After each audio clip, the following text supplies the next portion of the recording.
Hello friends.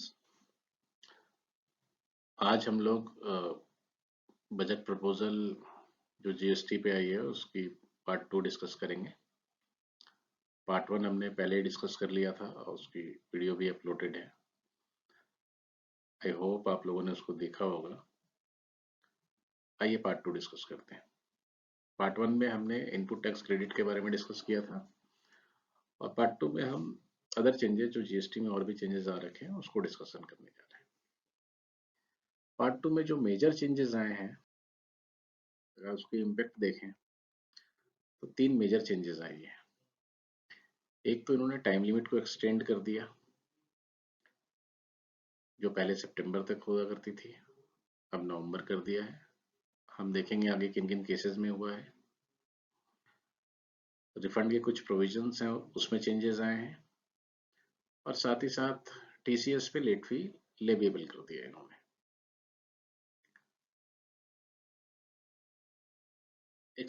इन्होंने जो time limit थी जो सितंबर थी, नेक्स्ट ईयर सितंबर जो थी को अब अप टू 30 नवंबर तक एक्सटेंड कर दिया गया।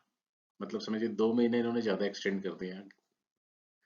तो किन किन केसेस में कर सकते हैं? 16(4) में for availing ITC in respect of ITC suit, 34(2) में जहाँ पे आपको क्रेडिट नोट वगैरह इश्यू करना पड़ता है वहाँ पे, 37 में कोई एरर वगैरह है रेक्टिव आउटपुट सप्लाई से रिलेटेड तो उसकी आप रेक्टिफाई कर सकते हैं जो जीएसटीआर 1 के थ्रू करते हैं।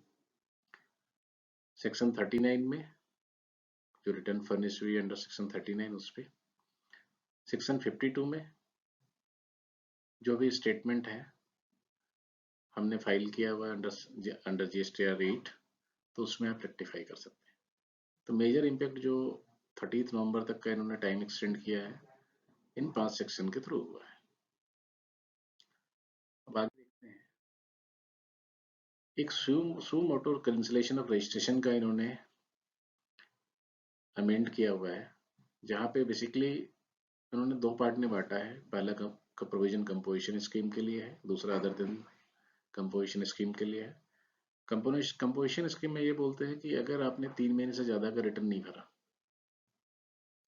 अगर आपने 3 महीने से ज़्यादा का रिटर्न नहीं भरा, और अदर देन कंपोजिशन स्कीम में अगर आपने रिटर्न नहीं फाइल किया पूरा कंटिन्यूअस पीरियड, जो कि ये एक्सप्लेन बताएंगे, अभी इसकी डिटेल आनी है। अगर आपने रिटर्न नहीं फाइल किया फॉर अ कंटिन्यूअस पीरियड, लेकिन कंपोजिशन स्कीम वाले की तो ये 3 महीने से ज़्यादा आपने रिटर्न नहीं फाइल किया, तो इन दोनों सिचुएशन में डिपार्टमेंट आपकी सुमो मोटो रजिस्ट्रेशन कैंसिल कर सकती है। नेक्स्ट सेक्शन 54 में इन्होंने रिफंड के प्रोविजंस चेंज किए हुए हैं। रिफंड के जो प्रोविजन में चेंजेस आए, एक तो हमारे इलेक्ट्रॉनिक कैश लेजर में पैसे पड़े रहते थे तो हमें उसको जो क्लेम करना है तो उसके फॉर्म्स और मैनर को उसको बताएंगे कि कैसे क्लेम करना है। बहुत ही एक वेलकम स्टेप आया कि आप जो इनवर्ट सप्लाईज का जो रिफंड क्लेम कर रहे थे तो उसकी टाइम लिमिट को बढ़ा के इन्होंने 2 साल कर दी। टाइम लिमिट को बढ़ा के 2 साल कर दी है। It's a very important change और बड़ी रिलीफ है। 2 साल, 2 years from the last day of quarter in which supply was received. तो ये बहुत ही रिलीफ मिला है रिफंड क्लेम करने वाले को। साथ ही साथ इन्होंने जो विथहोल्डिंग और रिकवरी ऑफ रिफंड्स थी, जो गलती से रिफंड चले गए या ड्यू टू एनी रीजन इन्हें रिकवर करना है, उसके प्रोविजंस को इन्होंने एक्सटेंड कर दिया। पहले जो प्रोविजन थी that was restricted to sub section 3 of section 54 only, अब उन्होंने वो वाला पार्ट यहाँ से डिलीट कर दिया। अब बहुत ही वास्ट एरिया हो गया जहाँ से ये अपना आपके रिफंड को इधर विदहोल्ड कर सकते हैं या रिकवर कर सकते हैं। फोर्थ, इन्होंने जो क्लियरिटी दी आपको कि एससीजेड में जो आप सप्लाई करते हैं तो उसकी रिटर्न कैसे फाइल करनी है, तो उन्होंने टाइमलाइन बेसिकली बताया कि रिलेवेंट डेट क्या रहेगी, तो नेक्स्ट मंथ के 10 तक आपको फाइल करनी रहेगी। That will be there. तो मेजरली चार चेंजेस हैं जो कि मेजर इंपॉर्टेंट चेंजेस हैं कि आप कम से कम 2 साल तक तो आप इनवर्ट सप्लाईज की रिफंड क्लेम कर सकते हो। तो that is the most important. इसके बाद लेट फी के जो प्रोविजंस हैं सेक्शन 47 में, सेक्शन 47 में इन्होंने टीसीएस का भी, टीसीएस को भी इंक्लूड कर लिया। आप टीसीएस की रिटर्न, आपकी जो कलेक्शन टैक्स कलेक्शन करते हैं, अगर आपकी उसकी रिटर्न लेट जाएगी तो यू हैव टू पे द लेट फी।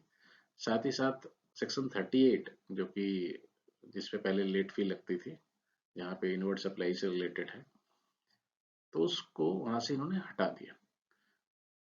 तो अगर ओवरऑल क्रक्स आप देखेंगे तो बेसिकली 3-4 बातों में ज़्यादा इंपॉर्टेंट है इस पे। पहली, टाइम लिमिट इन्होंने नवंबर बढ़ा दी, नवंबर तक की कर दी, next year of the November, चाहे आपको इनपुट क्रेडिट लेना हो, चाहे आपको क्रेडिट नोट इश्यू करना है, या कोई करेक्शन करनी है, रेक्टिफिकेशन करनी है रिटर्न में। दूसरी, रिफंड्स वाले चीज़ों को उन्होंने ठीक करने की कोशिश की है। रिफंड वाले में आप 2 साल तक क्लेम कर सकते हो इनवॉइसेस की रिफंड। आपके जो कैश की रिफंड होगी, कैश लेजर में जो पड़ेगी उसकी रिफंड होगी, उसके प्रोविजंस आने वाले हैं। एससीजेड से रिलेटेड जो अगर आपको रिफंड कर लेना है तो उसकी टाइमलाइन को इन्होंने क्लियर कर दिया। साथ ही साथ इन्होंने जो रिफंड की रिकवरी आपसे करनी है उसको ठीक कर लिया। थर्ड मोस्ट इंपॉर्टेंट चीज जो किया इन्होंने, टीसीएस टीसीएस को भी लेट फी वाले दायरे में ले आए। तो that's all about GST. Thanks for watching video. Thank you so much. Thanks a lot.